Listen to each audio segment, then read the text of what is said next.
Welcome to the What's Next series, where I will be talking about the teams who have been eliminated from the playoffs. I'm not going to go as far back as the play-in. Maybe I might do that for a short idea. If I do, go ahead, follow my TikTok. That's where I post most of my shorts at. With that being said, let's get right into the video. First, we're going to kick it off with what's next for my Los Angeles Clippers. Overall, the season in its totality, this was a great season. 1, we got a W arena. 2, the atmosphere in that arena during the postseason was electric. I'm very fortunate to work for Intuit Dome, so being a part of that atmosphere, it was fantastic to see, especially Game 4. Unfortunately, it didn't go our way, so we got the great arena. We have a great competitive team. Old team, however, which I'll get to that in a moment. But for the most part, the Clippers are in a good position to remain competitive for the long run. We got Kawhi, who, by the way, finishes postseason without injury for the first time since the bubble. Now he can spend his summer training rather than having to deal with rehab. James Harden, who is getting flack for another Game 7 disappointment, which I understand it. If you look at the Clippers exit interview with Lawrence Frank, he highlighted that the whole team was embarrassed by their performance, but I do want to say this. We're so quick to highlight the negative. Let's go back to Game 6. In Game 6, James Harden was phenomenal. Without that performance, there would be no Game 7. Yes, his Game 7 performances historically haven't been the greatest, but also I would like to highlight, without James Harden, this whole entire season, the Clippers will not be in the postseason. I'm going to always show love, and I understand that we got to critique the negative, but sometimes we over-critique and focus on the negatives. This team definitely needs to get younger. I would love to see our younger guys get some more playtime. Jordan Miller, Kobe Brown, Cam Christie. I think those three in particular are great prospects. And after getting younger, we definitely need to add more shooting. Denver was daring Chris Dunn and Derrick Jones Jr.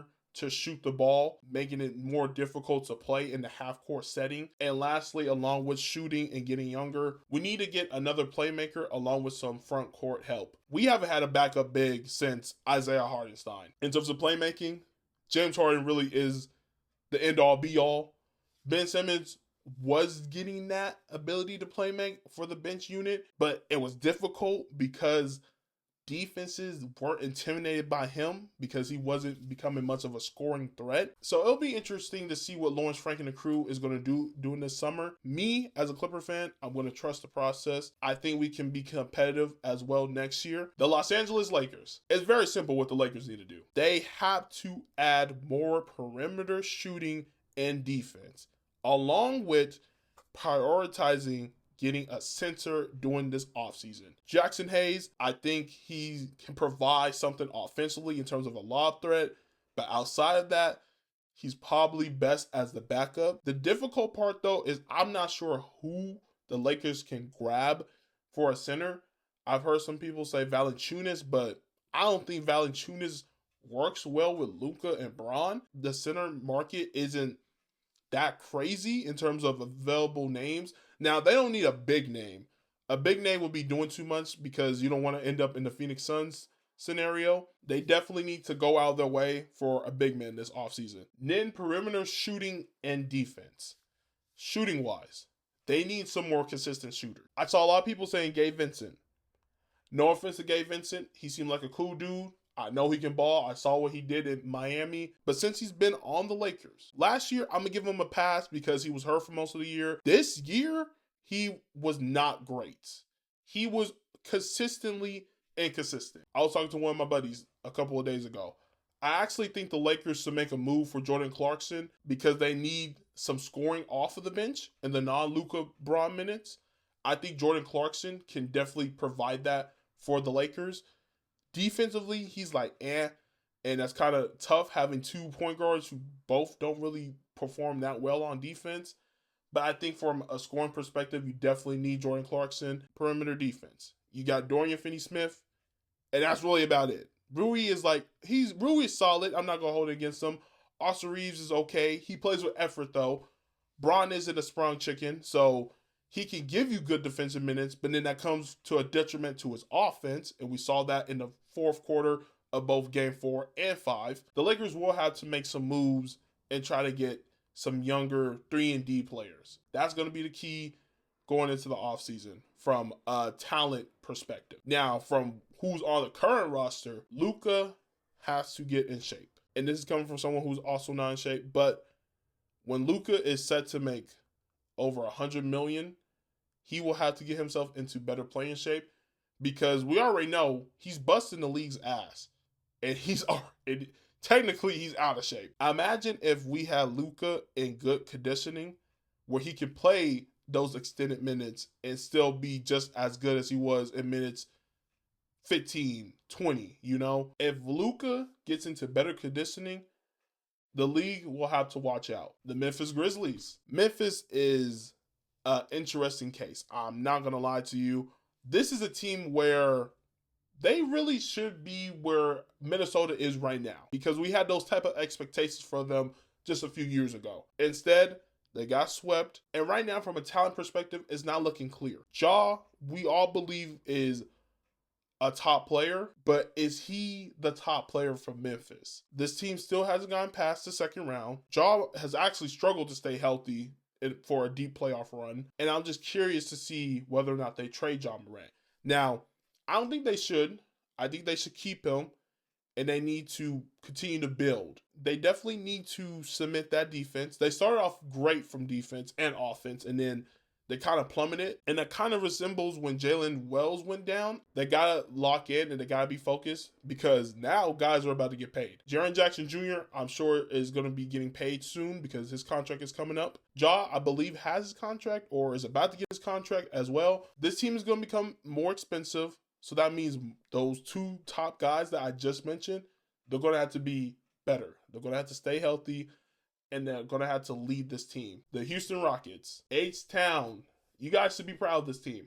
I know going down 3-1 was frustrating, and then the Game 7 performance wasn't ideal, but this team performed way beyond expectations. Looking back, I have them as either the 12 or 13 seed in my preseason predictions for the Western Conference, and I was completely wrong. Udoka is doing a fantastic job with this team.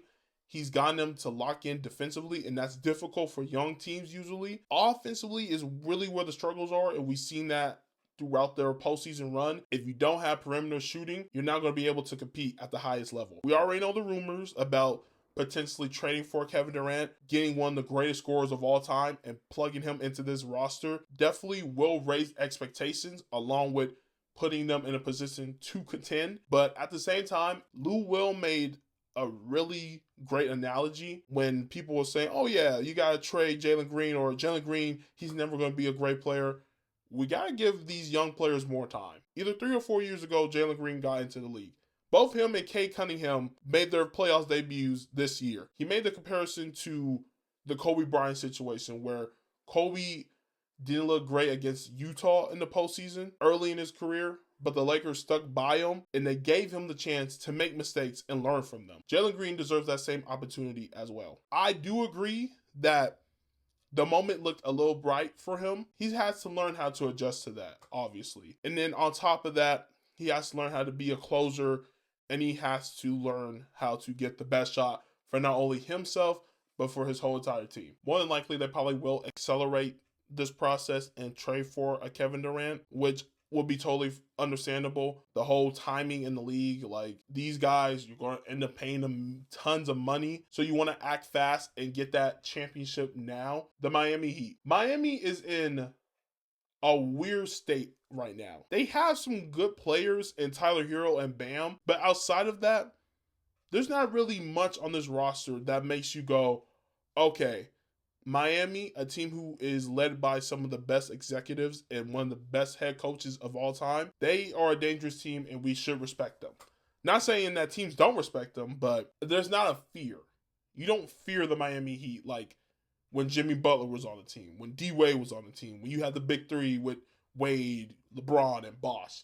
There's not that same sentiment right now. And obviously, Miami is a prime destination for any free agent. But the question is Pat Riley past his time? We've seen what happened with the relationship between him and Jimmy Butler, how that deteriorated. And eventually led to Jimmy Butler wanting out. Is Pat Riley still going to be able to resonate and connect with these players? Players don't just want to just sit back and see what happens from afar. They want to be involved in the process of building this team, and they want to be involved in making decisions. Now, when they get the final say, no. If you're not LeBron, Steph, KD, you're not getting the final say.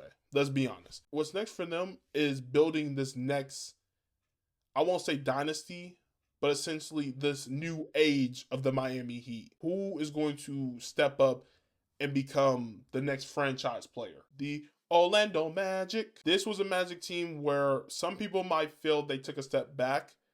I don't necessarily feel that. Yes, they finished at the 7th seed. Last year, they were the 5th seed, if I'm not mistaken. You got to think about it. They had some injuries. Paulo missed some time. Franz Wagner missed some time. Jalen Suggs missed the rest of the season with that knee injury. Their defense was still great. That's what I do like about Orlando, is that they're able to play teams tough. They need to add perimeter shooting. And I know I've said this about a ton of other teams who have been eliminated. The Orlando Magic in particular have an offense where they're not afraid to take threes, but they're just not making them at a high clip. And KCP was brought in because he's a 3-and-D guy. He played well defensively, but he wasn't really able to get it connecting from beyond the arc.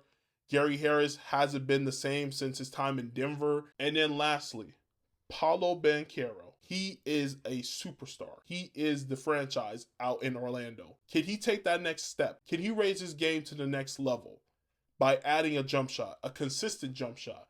Because honestly, I would argue he's probably the closest player to a LeBron build where he has the size, but I want to see him develop that jumper, because teams will pack the paint. They'll treat him like Giannis, and they'll make it difficult. And with an offense that's already struggling from beyond the arc, it'll be difficult for him to get his scoring going most nights. The Detroit Pistons. Shout out to the Pistons. They had an unbelievable season. Not too many people thought they were going to be in the playoffs. A lot of people thought they'll be fighting for Cooper Flag contention, and they shocked the world. They tripled their win total compared to last year, and they made a competitive series against the New York Knicks. This is a young team. That's why I didn't think that they would come out in that first round matchup, despite everyone saying that Cade Cunningham was the best player in that series, which from a talent perspective, in the long run, I think he will be. But in this current moment, I got to give the nods to Jalen Brunson and Cat. Cade Cunningham is the future of that franchise. They must continue to build around him. I'm intrigued to see what a healthy backcourt of Cade and Jaden Ivey can do now that Cade has playoff experience along with the rest of the team. They got some key free agents. I believe Dennis Schroeder is a free agent. Tim Hardaway Jr., Malik Beasley. Those are guys who they definitely need to re-sign. I would say more so Malik Beasley. Keep him for his shooting. Dennis Schroeder, you could probably run it back with too, but Schroeder is unpredictable. He might want to go to a better situation in terms of contending. The development of Asura Thompson will be intriguing to watch this offseason.